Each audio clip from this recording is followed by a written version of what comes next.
From the outset, we should mention that critical scholars typically believe that the book of Hosea went through a number of major redactions that ended very late, either late into the Babylonian exile or even after the Babylonian exile. As a result, most critical interpreters believe that only some portions of our book actually came from Hosea himself. Instead, they argue that redactors or editors added much of their own material to the book long after Hosea's death. But we have to remember that critical interpreters come to these conclusions in large part because they deny that Hosea received supernatural revelations from God about the future. By contrast, evangelicals believe in the supernatural inspiration of Hosea's prophecy.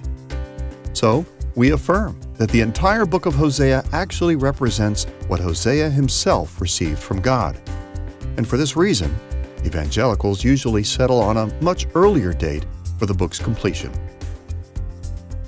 From an evangelical point of view, chapter 1, verse 1 establishes the earliest possible date for the completion of our book when it mentions Hezekiah, king of Judah.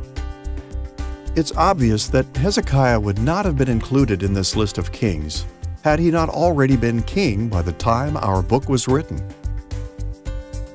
So, it's safe to say that the earliest possible date for the completion of the book of Hosea was sometime during Hezekiah's sole regency, which began in 715 BC and ended in 686 BC.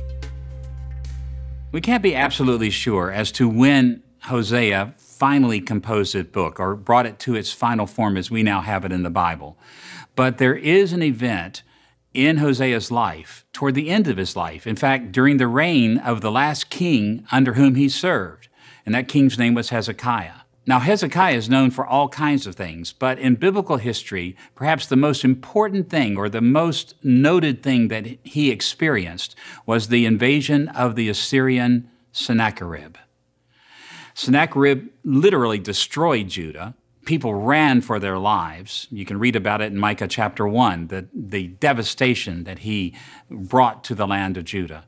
But he went further than that. He actually surrounded and laid siege to Jerusalem. The invasion of Sennacherib in Judah and the surrounding of Jerusalem, laying siege to the city of God, the city of David, the capital of the world, was of such great importance that it brought everything to a climax in Judah's history at that moment. Everything was at stake.